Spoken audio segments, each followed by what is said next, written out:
All righty. Hi, everybody. We are live, and just in the nick of time. Our guest today, of course, is the one, the only, the amazing, the inimitable, the legendary Marit van. Help me out. Help me out. Come on. Marit van Dijk. Marit van Dijk. Yeah, there. I knew I was going to butcher something. Hey, but the good news is there's nowhere to go but up, right? At this point, I've already done the most egregious thing I can do with a guest. I've insulted the person before they've even had a chance to fully introduce themselves. I'm sorry. We're friends, and I wouldn't mispronounce your name if I could help it, but You small, got it smooth right brain. now, or when we were practicing before, so I know you can say it. Ages ago. I'm a different man. I've moved on. Yeah. So hey, everybody, welcome. Good evening. Good afternoon. Good morning from Sweden. I don't know, Marit, if you can see Or these Netherlands. comments. What? Nope. No, I'm not sure if I open it whether my sound is on. Nope. Yeah, I can hear you. Okay, yeah, now I can see the comments. Okay, very good. Oh yeah. So there's some. Hi, everybody. Please sound off. Let us know where you're coming from.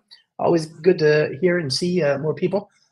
So look, I'm just really excited to have you on the show. I know we've talked about this before, but you're extraordinarily busy.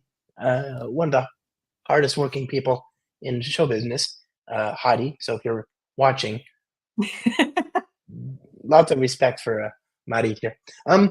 Yeah, please introduce yourself. I mean, I've already butchered the name. Don't let me kill again. You must help me. Okay, so Marit van Dijk from the Netherlands. I apologize for my very Dutch name. I know it's hard for English speaking. Yeah. I've worked in IT for 20 years. I learned Java 1.2 at university. Did lots of different jobs in IT. Relearned Java 1.8 at some point. Because we were going through a reorganization and everybody had to go back to being software developers. Found out I actually love writing code, so have been trying to do that as much as possible ever since. And I joined JetBrains just over a year and a half ago as a developer advocate. Thanks, that is Troy. so cool. Thanks, Troy. rubbing it in. You should be able to pronounce my name, and I know he can. So I'm just not so great. But you're right. I'll try better, Troy. See, we have to have her back on the show so I can get redemption there. Yeah. So okay, you're a year ago, just over a year ago. You said you joined year and a JetBrains. Almost 2 years now, I think. Lucky JetBrains, and that. So okay, can we start from the? Let's go back. Because I mean 20 plus years in this industry is super valuable, and it's I appreciate that you are simultaneously both one of the proverbial gray hairs in that you've been using it for so long, but also proverbial. I think for good money. I mean, I have an appointment this week, but yeah. Okay, that's not what I meant. You're one of the proverbial sort of gray hairs of the industry, and you have also the ability to tap into what it's like to learn from the beginning, because it's in recent memory. You just said 10 years ago in Java 8 started anew, right? And I'm really, that's because I like what happens when you get really smart people and then introduce them to a thing to which perhaps you had already been, and to which some others might find already sort of familiar. You know what I'm saying? Like, what's it like to get back into Java? Did it get better by then, or was it?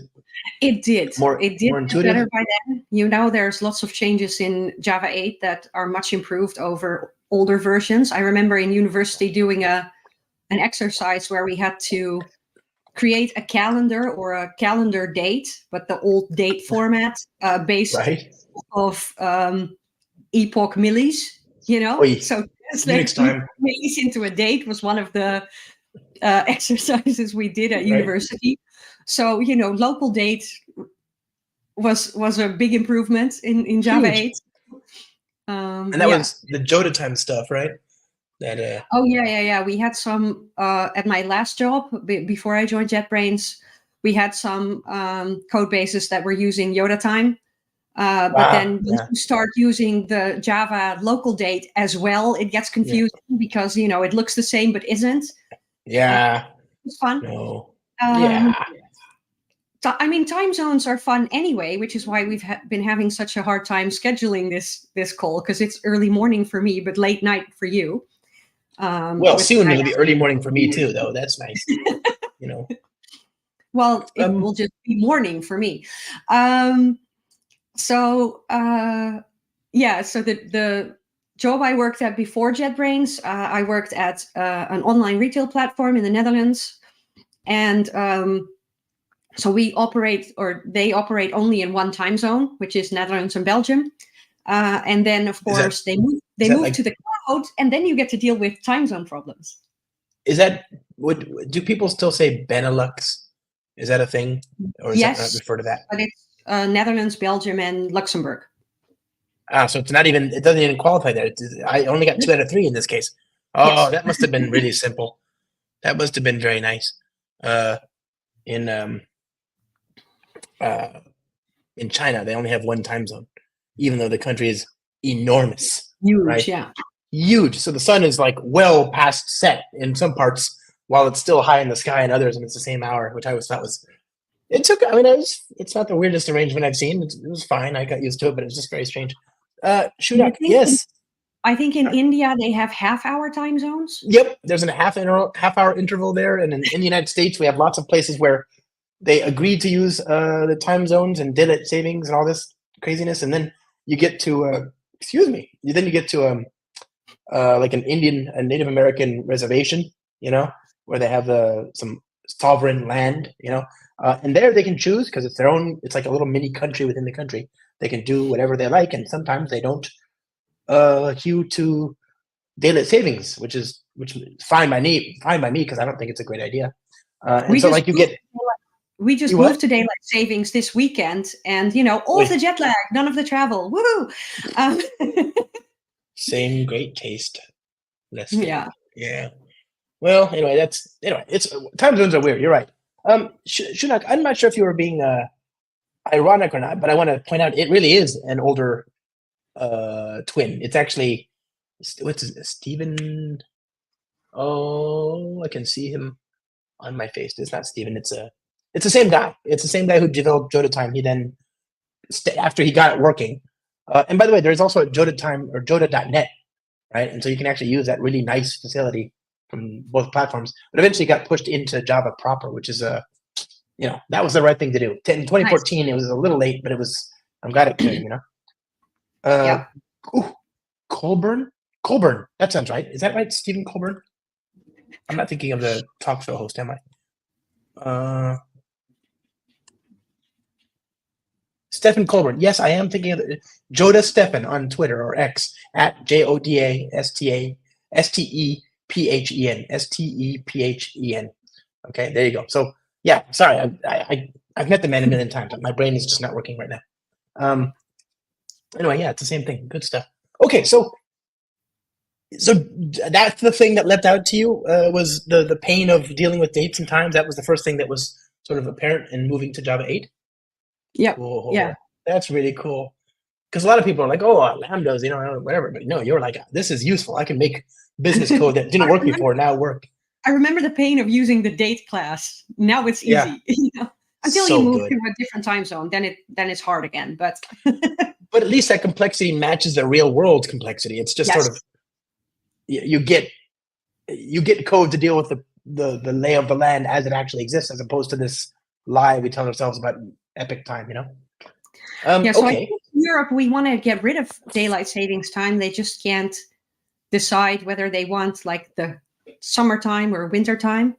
Yeah, same here. And we've even had different houses of government like have a motion or even a vote, and people want to do it. It's just we can't get like me personally.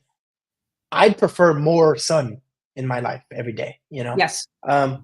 But on the other hand,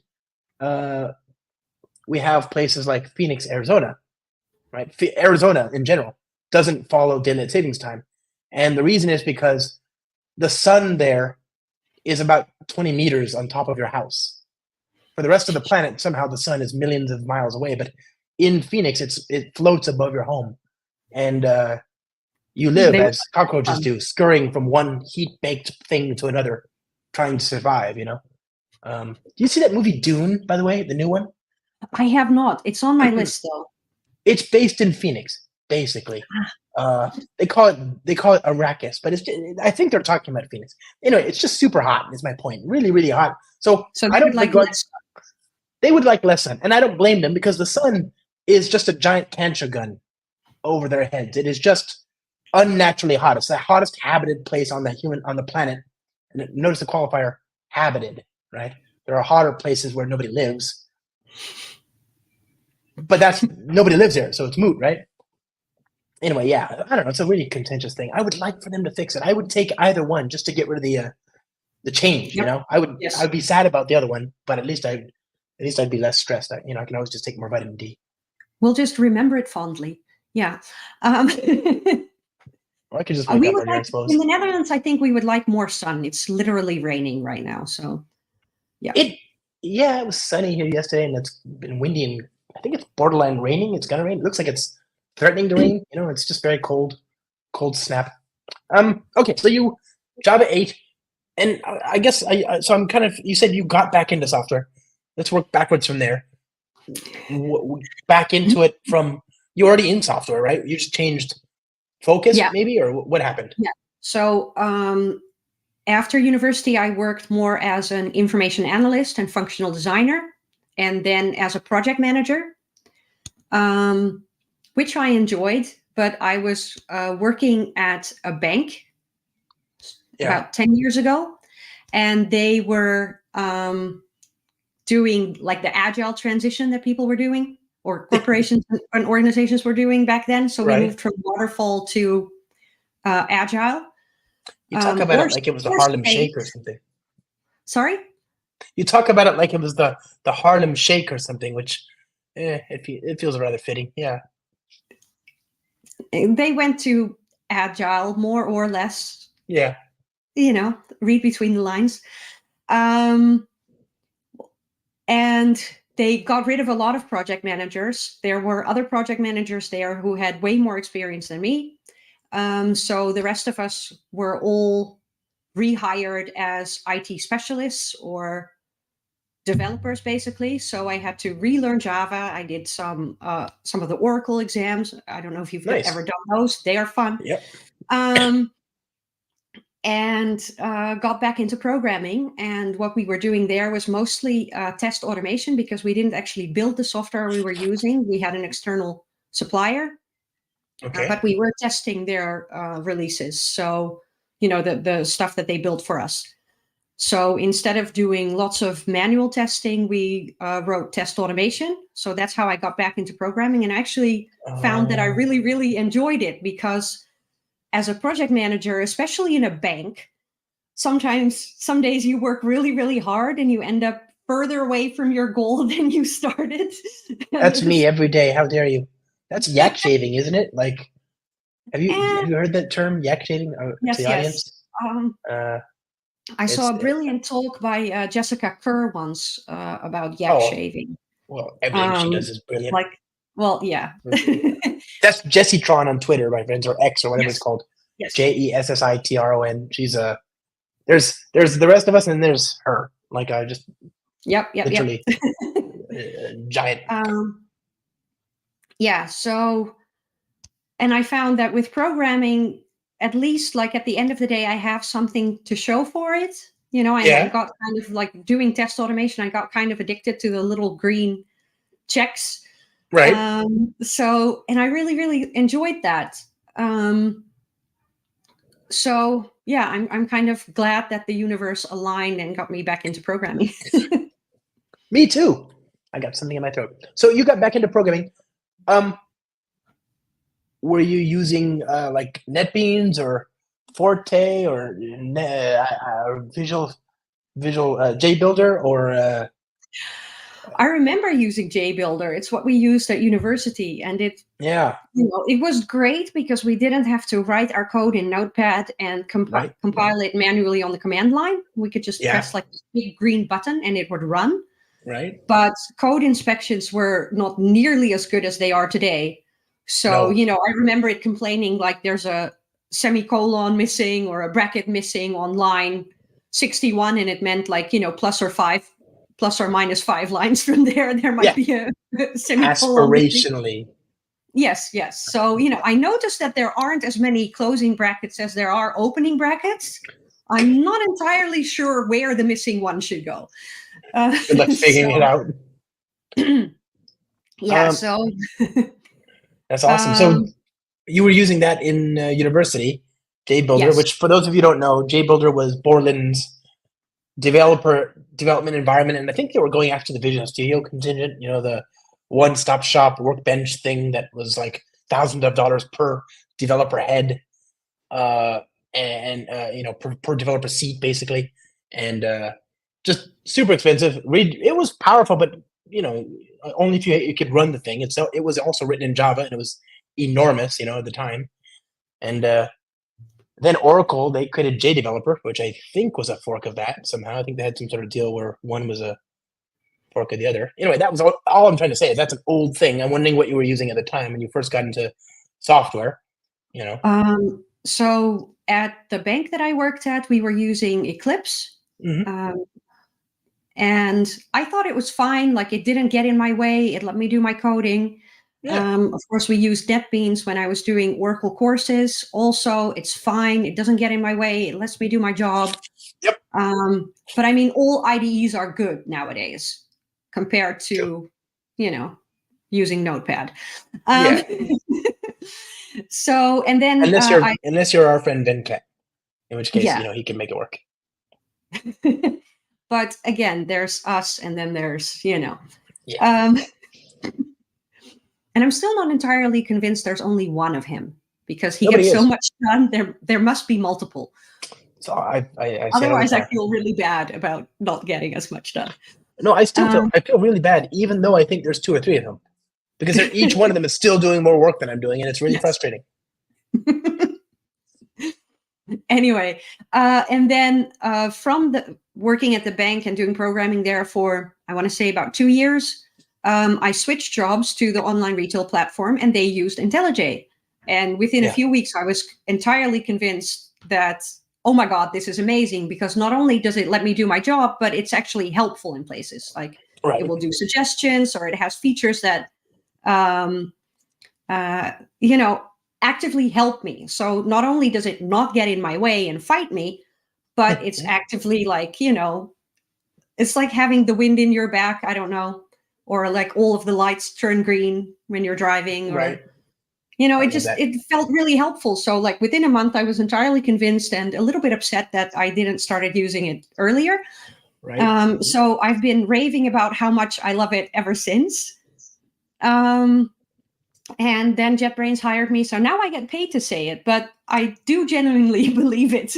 So we have some great questions here.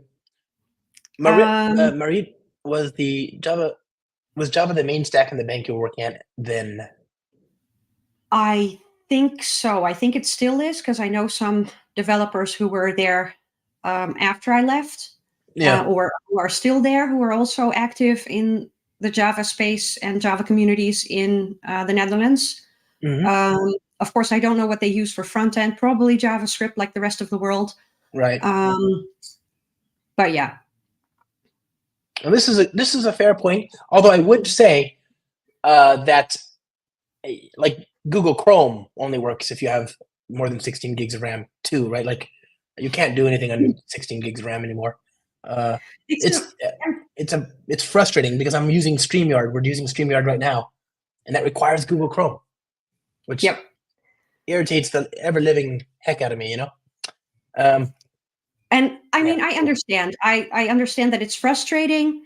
I have to say also that it's a quite powerful tool, which will give you lots of suggestions on how to improve your code, and integrations with all of the tools that you need as a Java developer. Of course. It is a powerful piece of software. So, of course, it's going to need something to run. I know that we've had some people who were dissatisfied with performance, and I know that we've been working really, really hard on improving that. And we had an online conference recently, a few weeks ago, where you were one of our speakers, Josh. Thanks. Lucky me. My colleague Yuri Artaminov, I'm not sure I'm getting his last name right, but Yuri did a presentation on all of the performance improvements that we've been working on and are still working on. So we're slowly releasing all of the videos from the conference, so you should be able to find that on our IntelliJ IDEA YouTube channel very soon in the next. I'll watch it. One of the things that for me, the single biggest thing that made the difference, well, there's two. One is SSDs. Suddenly everything became a lot faster in my life. Just same computer, just turned it into an SSD. I was very happy. And then suddenly, and the next thing was Yuri Artamanov. Thank you. I might have screwed that up. But anyway, yes, I said that wrong. Sorry, Yuri.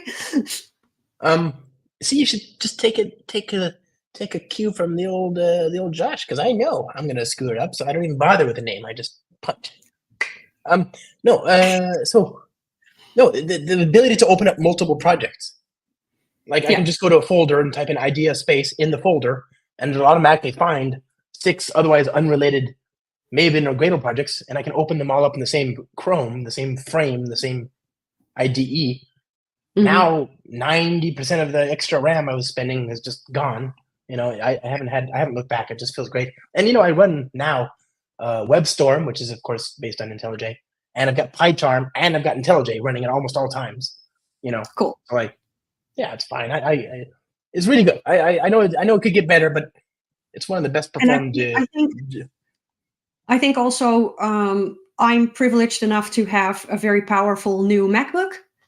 Me too. So for me it works. Of course, not everybody is able to afford that, or their employers might not afford that, or if you're running on an older machine, I understand that it might be a problem. Yeah, and even there, I'd recommend an SSD. Even if you can't change the machine, I'll bet that would improve your lot. I can't speak, and they're right. RAM is important, but okay. So somebody's asking if you've got an M3 Max. I have an M3 Max. I think it's an M2, but let me quickly check.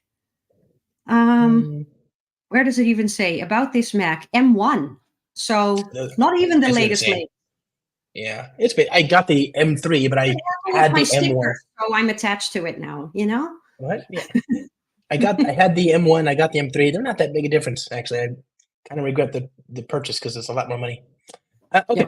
So JetBrains. It was only natural then for you to take this job at JetBrains, where of course you joined our friend.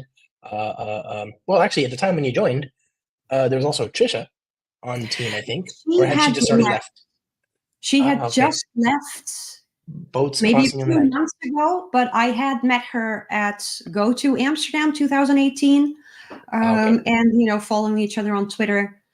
So I actually did speak with her before taking this job, just to get kind of an idea of what even is this job. I'm still figuring that out, by the way, just like the rest of us.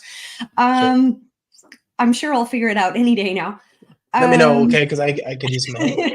Well, you've been at it for 10 years, so, maybe when you figure it out, you'll let me know.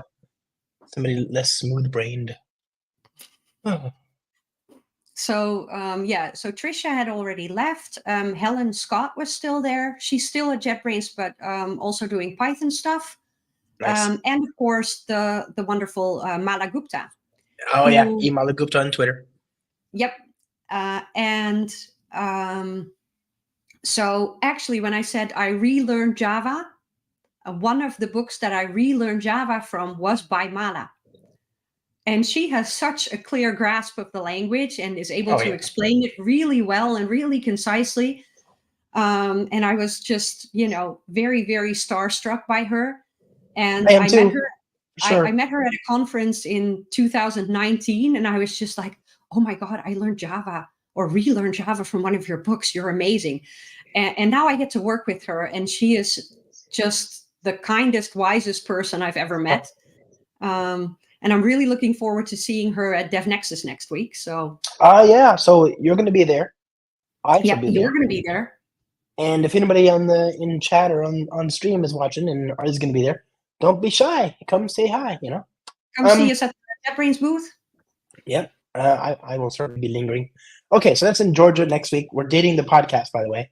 We're recording this live on the 3rd and 4th of April, 2024. So next week. All right, so we got some questions here then before we continue. Any idea when Fleet beta will be released? And by the way, what is Fleet for those of us under rocks? So Fleet is a new new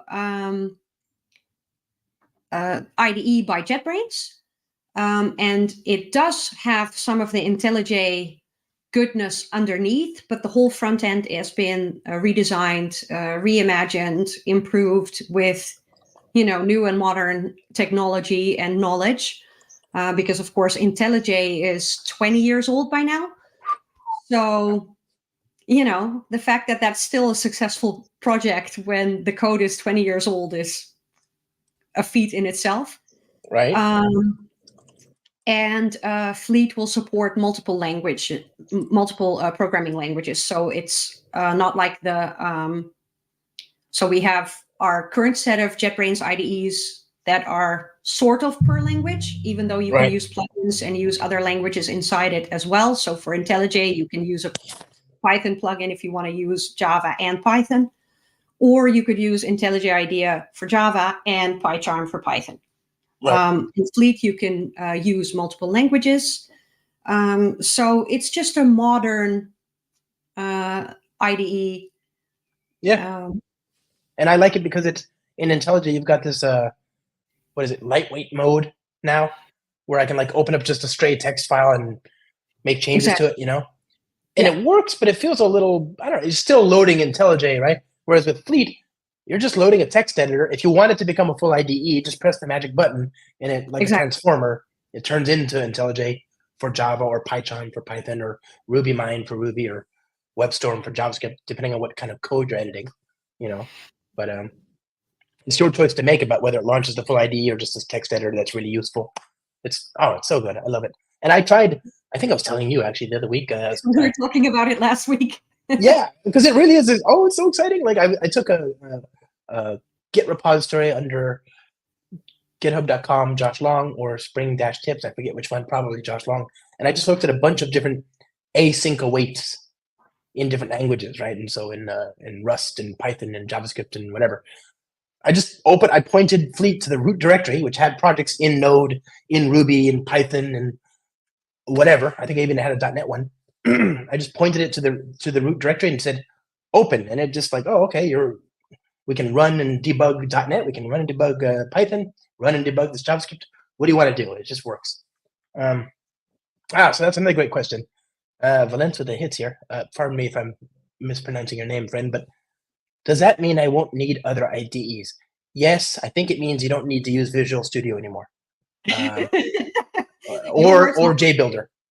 Or JDeveloper. I think those days are, yeah. J++ is gone. Stop it. Yeah. Someone was asking when the Fleet beta will be released, and I didn't know, so I quickly asked my colleague Vitaly Bragilevsky. Let me get that right. And there's no public info on that yet. So sorry. Stay tuned. Follow my colleague and myself, or our JetBrains handle, which is JetBrains. Yeah. Let me find Vitaly. If you want to send me that stuff in private chat, I can put it in the comments if you can't. Yeah. So how about PHP Storm and other JetBrains IDEs? So we currently have a whole suite of Anyway, sorry, I like bad puns and I cannot lie. Anyway, so we have a whole suite of IntelliJ-based IDEs. So, off the top of my head, IntelliJ IDEA for Java, PyCharm for Python, RubyMine for Ruby, PHP Storm, Rider for .NET, WebStorm for JavaScript and front-endy things, Goland. Yeah. Well, so are all those already supported as Fleet integrations? Sorry? Are those all supported as Fleet integrations already, or is it just a few big tentpole ones I think all first. of those languages are supported. I'm not entirely sure. Sorry, Yeah. I didn't prepare my fleet knowledge for this session. If there are any specific questions that we can't answer right now, either contact me on Twitter or any of the channels. I'm sure we'll put some links in the show notes. And for sure. if you have any specific questions, just contact me and I'll find out. So awesome. yeah. Okay. Someone is asking for any book, not Java Spring suggestions from my shelf. I'm just side-eyeing actually, yes. Let me see if I have it. This is a book that I highly recommend. I don't know if we were talking about that last week. It's called The Programmer's Brain by Feline Hermans. And the subtitle is What Every Programmer Needs to Know About Cognition. And Feline Hermans is a professor of computer science education at Vrije Universiteit Amsterdam. And so she literally, her research domain is teaching programming. And she teaches computer science teachers how to teach programming. And she has been teaching programming at a high school in the Netherlands for years and years. She has a PhD in computer science. And she's just all around brilliant. And she wrote this book based on, all of her work teaching programming and teaching others how to teach programming. And it's just a brilliant book. So highly recommend that to any software developer. I will buy it. That sounds like a great read. And I watched with delight your recent talk on reading code, right? Can you talk about that, by the way? Is that related to this at all? Obviously, yes. Because it is, in fact, that talk is based on Feline's work. She's also a conference speaker, so you can find lots of her talks on YouTube. We can add some links to her stuff in the show notes later. So she speaks about teaching programming, learning programming, all of these things. And in one of her talks, she discusses research from 1992. So that's before I even learned programming, because I started learning in 1999-ish. And in that research, they have a class of students who need to learn programming concepts. And they split the class into 3 different groups. The first group learns by writing code and reading code. Yeah. The second group learns by writing code and reading code that has explanations on, what choices were made in writing the code, why a particular implementation over another, what's going on. And the third group is just reading the code with the explanations. And they found that the second and third group that read the code with explanations are actually better able to retain programming concepts than the first group, who spent a lot of time writing code and reading code, but not with any explanations. And meanwhile, we all learn programming by writing lots of code. Oh. And I found that very, very interesting. And so did other people, because someone came up to her after that talk to say, so why don't we practice reading code explicitly? Yeah. And they were like, So they started Code Reading Club. The website for that is literally codereading.club. So they started a code reading club. And what they do is they get a sample of code, which is, the internet is full of samples of code, and otherwise you can get an AI assistant to write you some. So they just take a sample of code, and then they do structured exercises. Structured exercises, kind of like you would if you're reading a text or a book, and dissecting the book. I don't know if you remember that from any language classes or English class or whatever. And they kind of do similar exercises, but with a piece of code, and of course related to code. And, that gives you a way, if you're dealing with a piece of unfamiliar code, it gives you a way to get started. I don't know if you've ever seen code that was just so unclear to you that you don't even know where to get started to try and make sense of it. Because, Yeah. So, and what I love about having these exercises is like, even if you're completely at a loss, now you can just grab a random exercise and do that. So they have occasional online sessions that you can join. I checked last week and they didn't have any planned, but I don't know if they might have planned some in the meantime. They also have a GitHub repository where they have a bunch of resources where they have 3 or 4 sessions all planned out for you. So a code sample and exercises that you can do. So you can try this at home. And when I heard about Code Reading Club, or I don't know if I heard about it from Felina or read about it on Twitter or something, I was like, that sounds amazing. I want to do that, because I remember, getting back into programming and then having to work on a repository with code that's written by all these other people and trying to make sense of that. And where does my change go in all of this? How does this even work? So I remember being extremely frustrated, So anything that can help with that is good in my book. Absolutely. And then it turns out that some friends of mine that I know from conferences were actually starting a code reading club, and they asked, hey, do you want to join our club? I'm like, yeah, I do. So we've been doing that for, I want to say, over a year. We have monthly sessions where we take turns facilitating the session and bringing a piece of code. And it's super interesting, because we have people who live in different countries. We have people from Germany, Netherlands, UK, and even the US. Lisa Crispin is in our club. She's lovely and doesn't even know it. So we have all of these people who have different backgrounds, work for different companies, are self-employed, are developers, developer advocates, testers, quality coaches. So lots of different perspectives. And that's the part that I love the most, is you have this piece of code and then other people notice completely different things about that same piece of code than I do. Or, having to articulate the things that I notice about the piece of code makes my assumptions more explicit. Or, sometimes like I skip over things that are blatantly obvious, like water to a fish. Hi, Tom. Tom. Oh. What's up, man? Good to see you.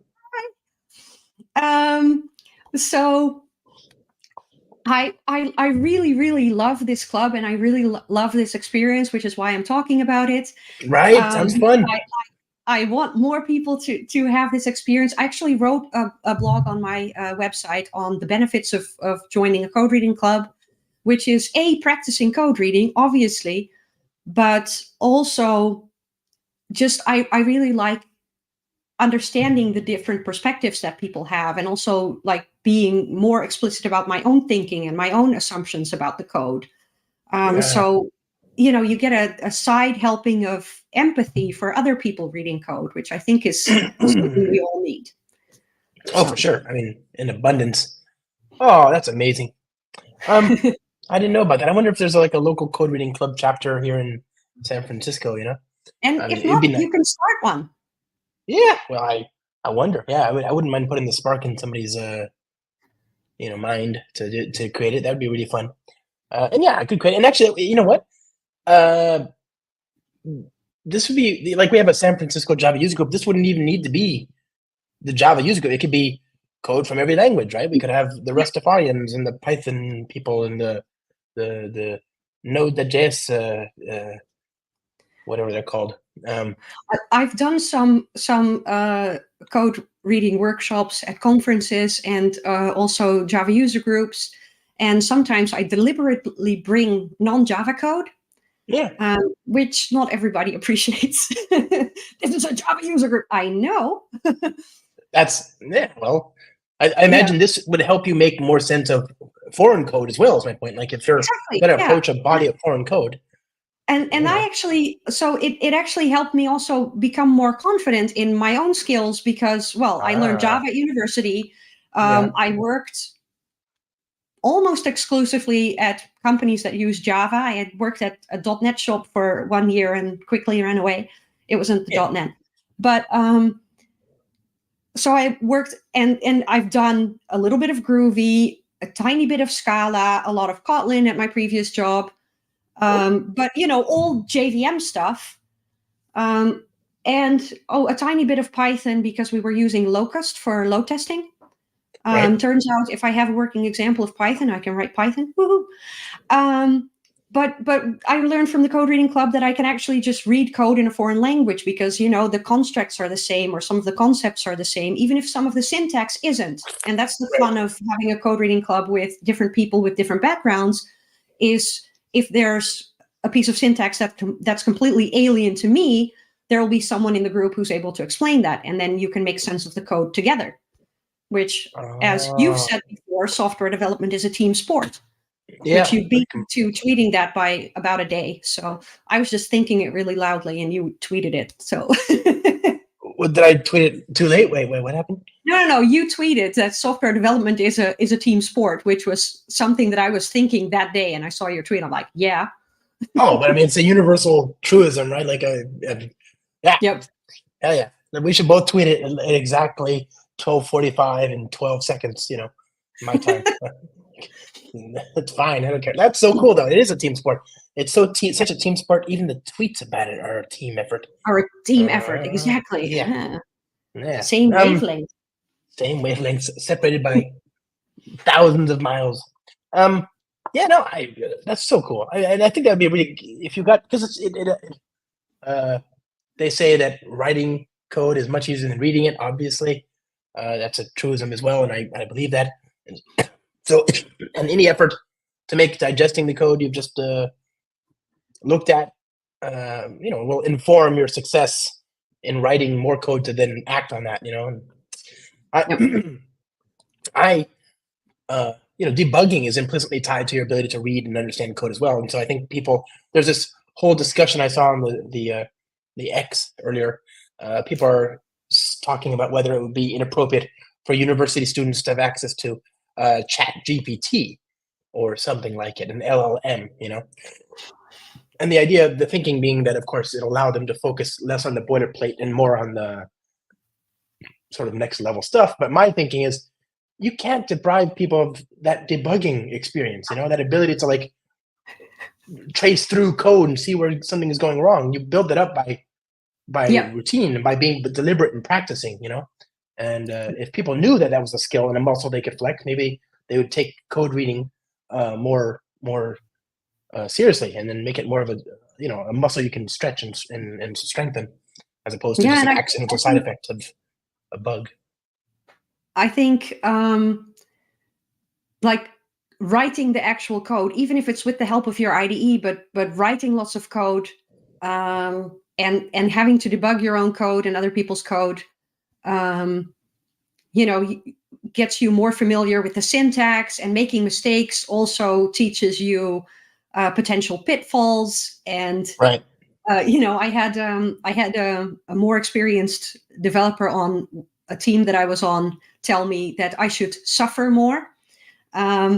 It was said with love. It was said with love, though, because what they meant was, if you just try out more things and then, through failure and fixing those failures and finding out what went wrong, you learn a lot. And there's a conference talk by a Dutch speaker called Simone de Geit. I will tell you the spelling later. Called Wired, or How Our Brain Learns Programming Languages. And one of the things that she discusses in that talk is also that if you engage with the material in multiple ways, so not just reading the code, but writing the code and talking about the code and, I don't know, maybe singing the code, but engaging with the material in different ways actually reinforces your neural pathways and helps you learn it better. So I think that, copying the code from an AI assistant or copying it from Stack Overflow or wherever doesn't give you that same understanding of writing the code and of what could go wrong. And That's a great point. I want to watch that talk, and I'll appreciate it if you can give me the names. I can Google it up. But I saw a talk. Excuse me. I saw a talk from Neil Ford, Yes. Neil 4D on the Twitters on X. And this is, I don't know, 15, 16 years ago at the server-side Java Symposium, a now defunct conference that used to be held, I think it was in the Bay Area at some point, but the ones that I remember were in Vegas. And it was a keynote. It was called On the Lam from the Software Police. And the basic premise of this talk, and I wish I could, this is again 15, 16 years ago. I can't find a recording. I would give anything to see that talk again. It was brilliant. And I wish by the time I realized I was learning a ton, it was too late to capture and keep and remember all the notes I would have taken from the very beginning of it. I was just sitting down, listening to it, killing time. The next thing I know, I'm like, wow, this is really good. I should have been taking notes. Anyway, he talked about, among other things, just what you said, which is that there are different pathways by which people learn, and all people learn from all pathways, but some are stronger than others. And you can actually just what you said. If you've got people who sometimes are sitting there trying to figure out a solution, and they can't figure it out, and they get frustrated. And what do? They walk away. They go take a shower. They go take a walk. They go eat dinner, talk to their family, sit in front of the TV, do something to get away from it. And then invariably, once their mind is quieted and they're no longer focused on the thing in hand, some solution comes. That's the famous Archimedean eureka, right? That sat in the bathtub, you're thinking of a problem, and it's like, oh, there it is. I wasn't even thinking about it. It just arrived. And that's because he explained there's like these channels, and they're unidirectional. So if one side is talking, the other side has to be quiet. And the other side can't really feed back to the other side unless this side quiets down, right? And so if you want answers from the other side of your brain to help you better analyze and understand what you're looking at, shut up, let it be quiet for a minute so we can talk. It's a one or nothing, And then similarly, if you want to exercise or excite that part of your brain, then give yourself the data in alternative formats, right? So if you're reading text on a book in your head, and you're just looking at the picture, you see a word you don't understand, but you keep reading, and then you get to the next page, like, I don't remember what I just read. It's because your brain's stuck on that word, right? Go back and read the word out loud. If you still don't know what it is, take time to go Google it, right? But sometimes you read something complex and you understood every word in isolation, but it evades your ability to put it all together. Speak the words out loud, and it doesn't make sense. Sorry again. Or it was written by ChatGPT and it doesn't make sense. Right. Delve. Yeah. So, but you could also just, when that happens, try saying it out loud. And literally the act of writing the thing, saying the words and hearing it and having it approached in your ear, which goes through a different brain function, that gives you new insight, right? And that's why we have mind maps. Do you ever use mind maps? I love mind maps. So the idea is you draw a picture of the ontology of some data space, some data domain, a problem domain in your head. You draw an ontology in a picture, a tree basically. And it's knowledge that you had in your head. It's been rattling around. You built the tree. It's not like you didn't understand these things, but to see them all represented in this visual way makes connections more explicit in your head that you didn't otherwise appreciate when they were just floating around in there, right? It's the picture itself that's also the act of drawing the mind map and like ordering your thoughts and ordering how things are connected and is a way of engaging with the material, which will reinforce your learning. Right. Exactly. I saw a tweet recently about AIs can generate mind maps now, and it's like that's completely missing the point of mind maps. What's the point? Nobody cares about mind maps for a display or diagramming type. I care about it for a knowledge absorption mechanism, like you say. Yeah. And he even says this is why people. He says he was talking about how to be very deliberate in exercising these other types of the brain, and of course one of our old friends, rubber duck, right? The idea of, exactly. I have one in my backpack. We all have a rubber duck. There's a few here on my floor. They belong to my dog. He is not a programmer. You'll be surprised to know. But they are little landmines. You see, he strews them about the home. And if you deign approach or accidentally step on one of these rubber ducks, it makes a squeak sound, and you have about 2 seconds before your feet have been clamped by an unhappy dog. So you have to be when you're in my. Sorry. Because you stepped on the toy, or because he wants to play? No, because he stepped on the toy, and this is his home, not ours. So, I have 3 cats, and it's their house. We just live here, right? To serve them. Oh, anyway, he talks about rubber ducking, and he's like, what that to do is it's forcing you to shut the sides of the brain down, do something. Don't do rubber ducking and then stare at your phone. Just do the rubber ducking. Don't check Reddit. Don't do anything. Just stare at the wall and do the rubber duck and be quiet for a second. It's the act of, but it's also the act of explaining what your problem is and what you've already tried. Is also, again, reordering your thoughts. Yep. And just doing that can help you come to the solution or the next thing to try. Or yep. Yeah. And I just really that discussion, that metacognition is so valuable in our craft. I think I would have, if I had been wise enough to have learned this stuff, I'd say 10 years earlier still in 2000 or whatever, I think I could have changed the world. I could have been somebody, I tell you. Like that could have been a game changer. Really, really interesting knowledge, People don't think about the way they think nearly enough, and it shows in politics and code alike, It's amazing. Yeah, this stuff that's great. I can't wait to see your talk. I'll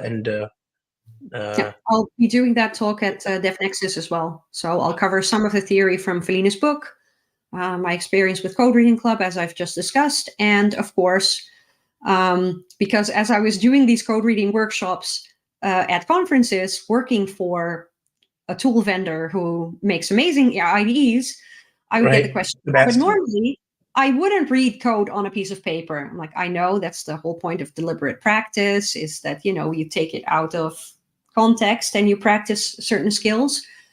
But they were like, normally I'd read it in the IDE. How can my IDE help? And that kind of prompted this talk as well. So we go over a lot of ways that your IDE can help you make sense of a project and the support that it gives you when reading code, in pulling up information, and how that, again, relates to how your brain works as well. So, do you talk about, I'm looking here on codereading.club, and they've got a annotation tool which allows you to import files from GitHub and highlight parts of the code. Yep. And then you can link them together with arrows to make connections, and individual lines of code can be marked. And then also there's a PDF maker, so you can convert code from GitHub to PDF explicitly for printing, for in-person code reading sessions. Yep. So they have tools to help you support Code Reading Club as well. That's so cool. I've used the tool, but I have to say that I prefer printing the code and using colored markers, also because, when as an adult do you get to play with colored markers? Yeah. So not nearly enough. And it's just I really love maybe it's because I'm old, but I love the physical act of just drawing on the paper and writing it. Like, I still write my to-do list, so I have the satisfaction of physically crossing them off when I get stuff done. Right. It's my little dopamine hit that helps me get stuff done. So yeah. Amazing. I should do that. I do.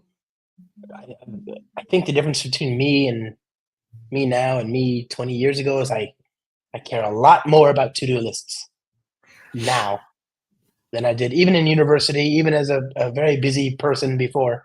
Like, you get the difference between me and now and then is I'm not so arrogant as to think I'm going to remember every task anymore. I know I'm not.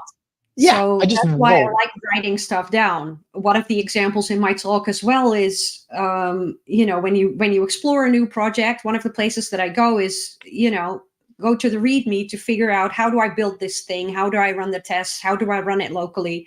And I've been on a team where they had none of that written down. So when I joined the team, I had to go figure out, okay, how do all of these applications work? And it was a microservices landscape. So it wasn't just one big repo, it was multiple repos. This was about 8 years ago. So they weren't all Spring Boot yet. So some were using Jetty, some were using Tomcat. They were not running in the same way. So each one had its own individual incantation of getting it to work. So one of the READMEs I found was literally this is the repo for this project. I'm like, yeah, thanks. That's very helpful. So one of my first contributions was writing down in all of the READMEs, this one is built this way. The tests are run this way, because I can't remember that. Or, also I don't want to. I want to just. Oh, no. Too real. Too real. We don't want that. So then I guess we park the lead dev in Confluence or, whatever. It's a way to have some job security, but also not great, because you want to make it easier for people to onboard to your team and to work on your project, not harder. Not to mention easier for you. I mean, if you're the lead dev, the last thing you want is to be the central clearinghouse for all this kind of knowledge. Everybody will be bothering you all the time with all of the questions. You want to, I also at some point wrote some documentation for an open source project, which was basically, or in part was, trying to make sure that questions that we got in the Slack channel were written down in the documentation so that I could point them there, and so that we could take time away from the maintainers who were answering these questions over and over and over. Right. So they would have time to actually work on the software. Just imagine. It's crazy. Hey, I learned a lot. I think the audience will have. We've already got a bunch of links. I'm hoping you'll please remember to send me as many of those links as you can. That's amazing. I'll send you the links. And then, and you can even just send me a photo of the notes. You don't have to type anything. I just need to, you already did most of the work. I just need the last pixels. But is there? I mean, are you on the internet? Do you want to be found? And if so, where can people find you? They can find me on my website, which is maritvandijk.com. Okay. And that has links to all of my socials. I'm on Twitter, which is Marit van Dijk with a capital M and capital D 77, if anybody wants to figure out how old I am exactly. So that's at Marit van Dijk 77 on Twitter. I'm on other social platforms. You can find me at conferences, Java conferences. I will be at DevNexus next week, and then I'll be at JCon Cologne in May, New Crafts Paris in May. Let me think. Kotlin Conf, I'll be at the JetBrains booth, also in May, JPrime in May, and DDD Europe in Amsterdam in May. And I think KCDC in June. So, find me around everywhere. Absolutely. Not quite as busy as you and VanCat, but I do my best. Suffered the same fate, huh? Yep, that's me. Hi from your local documentarian. Yep. All right, everybody. Thanks for hanging out. Marit van Dijk, thank you so much for just this amazing, mind-bending, amazing discussion. Obviously, I look forward to seeing you next week, but I'm glad we can get this discussion now so we can just chat about more new stuff, We'll find something. Yeah. Thanks, my friend. Thanks, everybody. Bye. Thanks for having me. Bye. Thank you.